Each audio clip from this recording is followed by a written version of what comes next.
gentlemen, start your engines.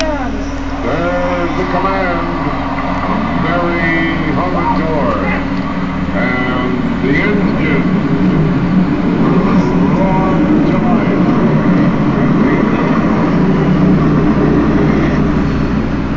Welcome to the Indianapolis Motor Speedway, home of the 500, NASCAR's All-State 400 at the Brickyard, and of the United States Formula One Grand Prix. We hope you'll enjoy your ride around the track. And in consideration of all of our guests, for the next 10 minutes or so, please turn off your cell phones. Thanks. The 500 was held for the first time in 1911, but the track was already in its third year, built early in 1909 as a testing facility for the thriving automobile industry. Many famous makes were from here, like Marmon, National, and Cole, with the best-known ones coming a little later on with Stutz, maker of the famous Bearcat, then, right after World War I, with the Duesenberg brothers. Indiana roads were still a few years away from being paved, so there was nowhere to really find out what an automobile could do and what its weak points might be. This track would solve that problem.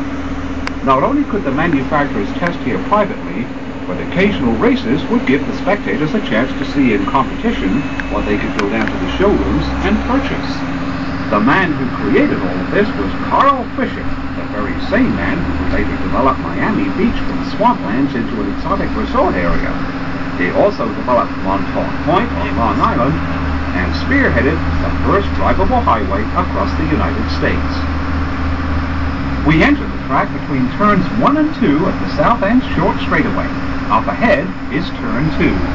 There are 4 turns, each measuring exactly 1/4 of a mile from entrance to exit, and they are banked at 9 degrees and 12 minutes. The main straightaway, which we will be seeing in about 5 minutes, and the backstretch, coming up in just a moment, each cover 5/8 of a mile, so that the entire track is 2.5 miles around. On the left, you'll see where the infield road course links back up with the oval on its way back to the start-finish line of the Grand Prix course, which travels in the opposite direction from what we are now doing. The road course was completed in the year 2000. We are riding on the very same 2.5 miles used by the drivers over 90 years ago, only the surface was changed. During the fall of 1909, down went 3,200,000 paving bricks, which is why the track still kept spotted as golf course on either side. Well, you have. First opened in 1929. It's been revamped a couple of times since, most recently in 1993 by the world-famous Pete Dye, who was from Indianapolis. There are now 4 holes Joinha pra vocês. and 14 over on the right.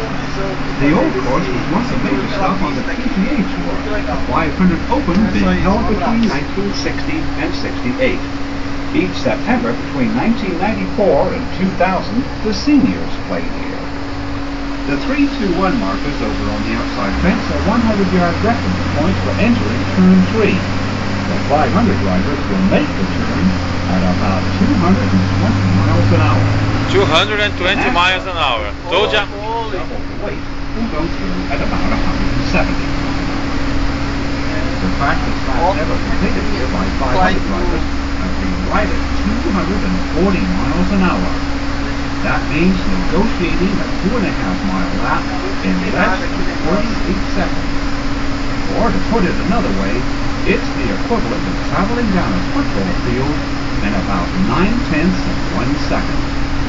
Even into the early 1960s, there was virtually nothing up here besides grandstands, with a huge infield crowd on race day, cars parked up against the fence, and everyone having a gigantic picnic. Carl Fisher had 3 partners, one of whom was James Allison, founder of the famous Allison Engineering.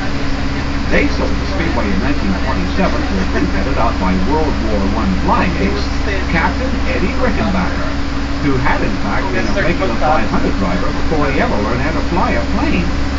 In 1945, the track was sold to Anton Holman Jr. of Terre Haute, and has remained in the Holman George family for over 50 years.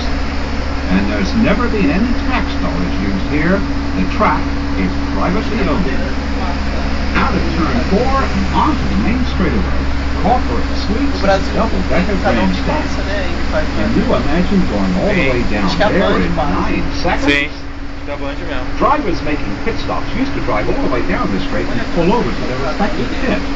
In 1957, a separated pit lane was installed, and it may have been the first of its kind anywhere in the world.